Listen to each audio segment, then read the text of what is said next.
Hai guys, jumpa lagi dengan gue Davin dari Workshop Elika Otomotif. Nah, di episode kali ini yang ditunggu-tunggu nih sama semuanya ya. Dari kemarin gue dapat banyak banget DM, WA.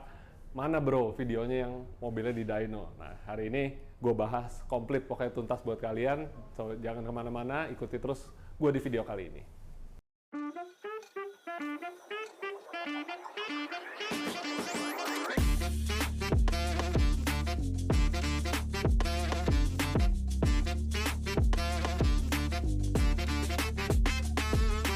Nah, dari kemarin di DM terus, ayo bro dibikin B-turbo, 3-turbo, 4-turbo sekalian. Nah, gue pelan-pelan bro. Di sini kita bikin video mobil ini bertahap, jadi gue mau kasih lihat pelan-pelan dari stage 1, 2, nanti sampai 3, sampai nanti akhir mungkin swap engine kali ya.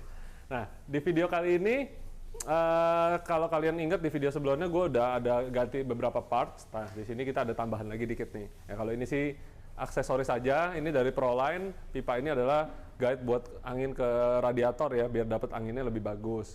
Nah, di sini kita udah dapat nih akhirnya nih, kemarin oil cast tank udah masuk. Kita ganti dengan si Mota ya, jadi asli tidak ada jalur cast tank yang dari mesin itu langsung balik ke turbo. Makanya yang kemarin gua kasih lihat ada kotoran, padahal baru 1000 km. Di sini langsung kita pasangin. Nanti 10.000 gua akan buka, gua kasih lihat tuh kotor kayak gimana. Terus ini masih sama ya, jadi intake pipe-nya, filter udara si Mota. Nah, di sini bisa dilihat ya, downpipe-nya masih standar, masih ada kataliknya guys. Jadi ini bukan yang diganti cutlass. Nah, sekarang gue mau kasih lihat ya bedanya nih. Kemarin ada yang bilang katanya front pipe-nya 2017-20 tuh ada kataliknya juga. Nah, gue langsung kasih lihat aja yuk, mendingan daripada kita ngira-ngira. Gue kebetulan udah siapin nih barang. Yuk ikutin gue. Oke, di depan kita nih sekarang udah ada downpipe ya, ini downpipe dan front pipe namanya nih. Nah, ini adalah yang versi dari tahun 2017, 18, 19, 20 sampai 22 juga ada yang begini tapi masih Euro 3 nih. Nah, jadi di 2017 sampai 2022 awal itu semua dapatnya udah kagak ada katalik guys. Jadi ini namanya downpipe nih ya, bisa dilihat udah plong. Nah, terus ngapain diganti kalau kayak gitu? Di sininya bisa dilihat nih, diameter kecil ya. Nah, ini diameter kecil sekali, kayak dicekek gitu ya, kita bilang di restriktorin. Ini sama nih, 1 GD, 2 GD ukurannya kecil begini. Nah, jadi ketika diganti yang diameter lebih besar dapat benefit karena aliran udara dari turbo lebih lancar. Oke, ini downpipe. Kedua, ini adalah front pipe-nya. Jadi banyak yang bilang ini nih kataliknya nih kok ada di sini. Ini gua kasih lihat ya. Ini bukan katalik guys. Ini namanya adalah resonator alias peredam suara. Tahu dari mana? Gua kasih lihat sekarang pakai kamera. Nah, sekarang yuk kita lihat nih kamera.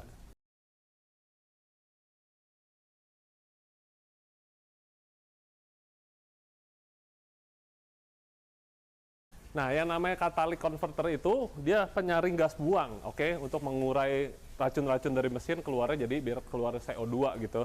Nah, kalau yang ini bukan katalik, ini hanya peredam suara. Nih kita getok ya. Oke, ini kan digetok ini adalah untuk meredam suara. Kalau yang ini pipanya blonteng, diketok. Nah, itulah perbedaannya. Jadi bukan katalik ya. Sekali lagi, buat yang bilang ini katalik, datang kemari gue kasih lihat sendiri kalau nggak percaya. Nah, buat yang nanya Euro 4 kataliknya di mana? Euro 4 kataliknya ada nempel di turbo, masih nempel di mobil ini nih lebih tepatnya. Karena kan seperti yang gue bilang kemarin di video kita tidak mau ganti dulu downpipe-nya karena kita mau pembuktian Euro 4 tuning. Jadi mobil powerful, tetap bersih, tetap tidak bau dan juga tidak menyalahi aturan Euro 4. Makanya gue tidak ganti, ini front pipe-nya doang nih yang gue ganti. Kemarin gue masih menggunakan yang ngeplong gini juga, tapi dengan diameter lebih besar dari HKS. Jadi ininya yang standar kita cabut, tapi downpipe-nya masih ada di mobil. Nah, daripada berlama-lama lagi, mendingan langsung aja sekarang gue akan tuning mobilnya. Nanti kita akan review hasilnya seperti biasa.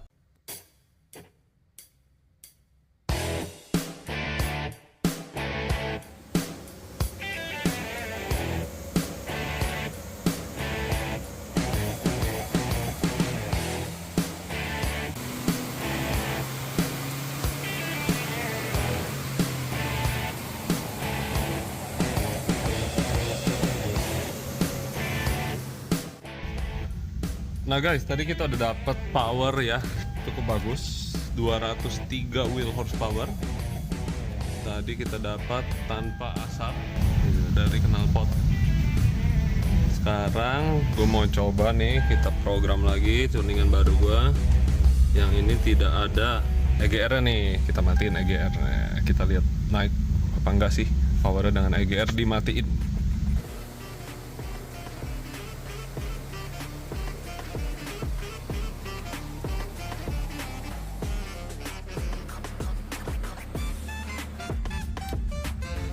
Nah, tadi kita udah coba dengan settingan smokeless, lalu kita coba juga dengan EGR on sama off. Standar kita udah coba. Nah, ini yang terakhir, biar nggak penasaran kalau di ngebulin powernya beda berapa sih nih. Jadi yang ini gue tembak solarnya lumayan banyak, mungkin AFR-nya targetnya mungkin bisa sekitar 14,5 sampai 5. Nah, karena tadi kan kita coba di AFR sekitar 17-an ya.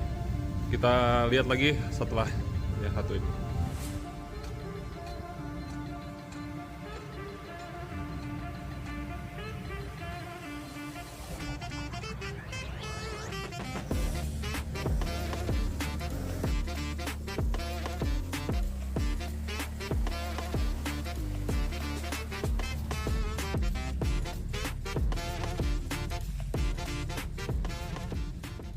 Nah, tadi kita udah beresin tuningannya mobil ini ya, seperti yang gue janjikan, tidak pakai ngebul asap, tapi powernya bisa gede. Nah, langsung aja kita kasih lihat yuk sekarang.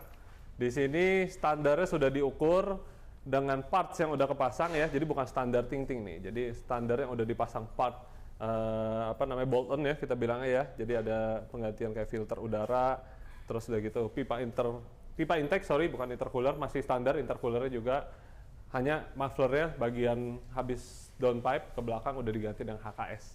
Nah, di sini tercatat ya, power ini 174,3 wheel horsepower. Ini gue namain dulu standar.